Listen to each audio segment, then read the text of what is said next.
faster. It's great. Okay, and how many miles have you rode Amtrak? Today? I get life? Yeah, in life. It's my 36th year, and I love it. So it's 5 o'clock. So you're looking at 10:30 at the best. I'm going to New Haven, Connecticut, so I'm taking this one out to Chicago. Chicago, I'm transferring down to Washington, D.C. Then I'm transferring onto the, I guess it's just called, I don't remember what it's called on the East Coast, but it's a train that goes right up the coast. You rode a boxcar on a train track, and how many years ago did this occur? This was this past year. And why did you choose to travel in that manner? I had no money. You had no money. And how did you end up inside of the boxcar? I went to a train yard in Denver and rode it all the way from Utah to Nevada to California. Ladies and gentlemen, once all tickets have been collected and a seat about the train, some friendly reminders and announcements, ladies and gentlemen. Once again, our restroom facilities located at the lower level of each coach car. Center set of stairs in each car will bring you to. Also, ladies and gentlemen, shoes must be worn at all times when moving about the train for your own personal safety. In your life, how many miles do you think you've rode Amtrak? Oh God. How many I want to, or how many is behind me? Say about 5 million. What's going on down under you?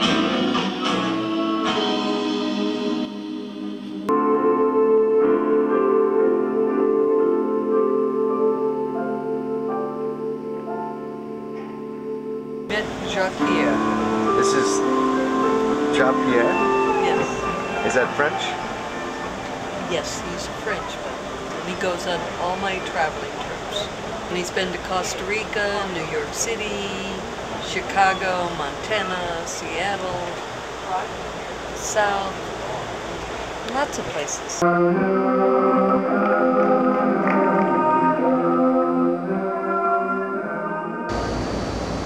Well, we're headed for Nova Scotia from Reno.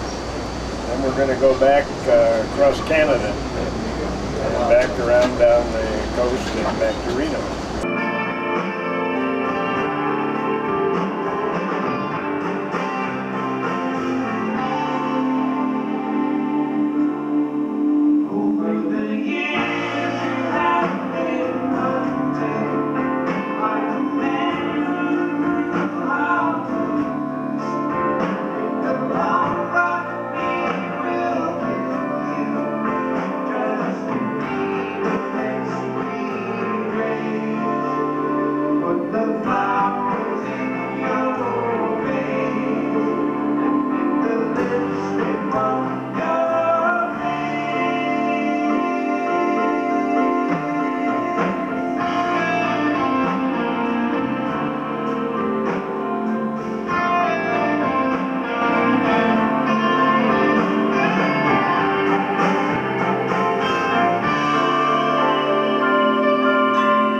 Stories like in North Dakota, people would walk the tracks into town because it's the easiest way to get in there. It's flat, it's graded, it's obvious, and then every so often somebody quote-unquote wouldn't hear the train and would get hit by it. And in reality it was a suicide by train. Because, you know, a freight train is going, I mean, freight trains are loud. Even a passenger train, a smaller train, a lighter train is loud. You can hear it, you can see it coming for half a mile away, a quarter mile away, unless you get your foot stuck underneath the tracks, which never happens. You know, except in the movies where the heroine's tied down to the tracks, you know, you're going to see the train and be able to move out of the way. So unless you're completely drugged out, you pass out on the tracks, which maybe is the case. I think generally when someone gets hit by a train, it's intentional on their part. Not that that's a good way to go, because of course the engineer sees you and, you know, got that on his conscience the rest of his life going, oh gee, you know, it was my train that this happened on, even though obviously the guy wanted it to happen. So you're sightseeing out the window. Yep. And is it beautiful? Oh yeah, it's amazing. And have you been in this on this part of the track before? No, I haven't been on this train before. Traveling from Sacramento to Chicago. And so this is your view here.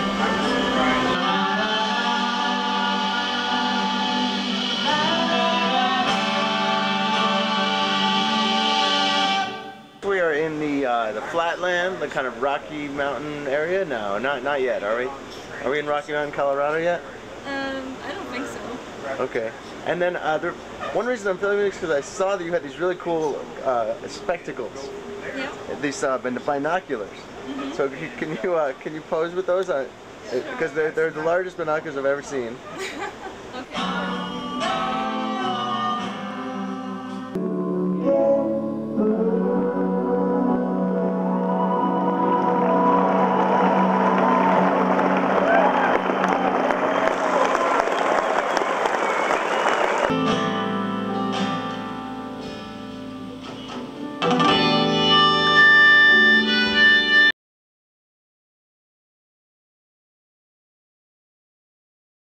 It takes a passenger train about a quarter mile to stop. A freight train might take a whole mile to stop because the train's big and heavy and moving fast. So they stopped as soon as they could, but it was obviously too late then.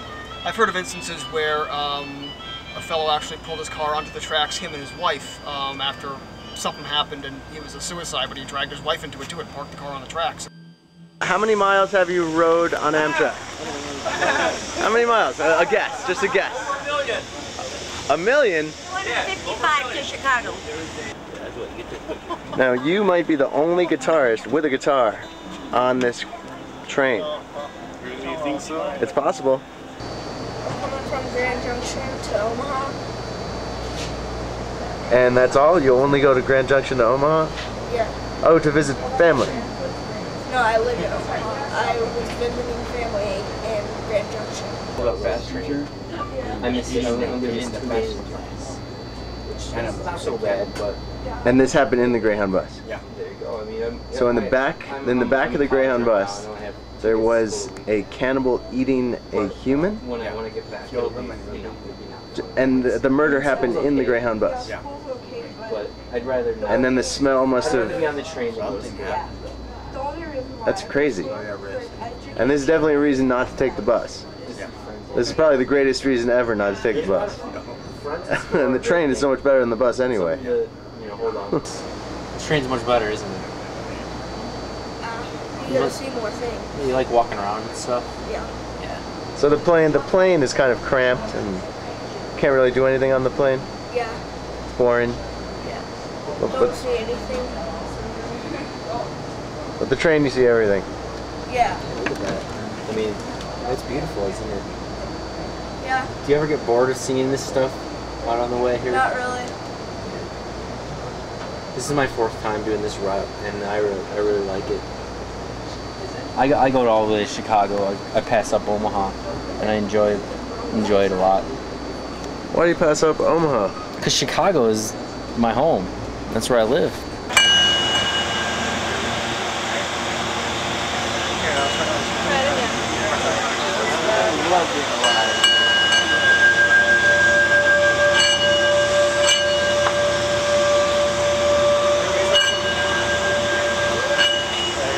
That's awesome, though.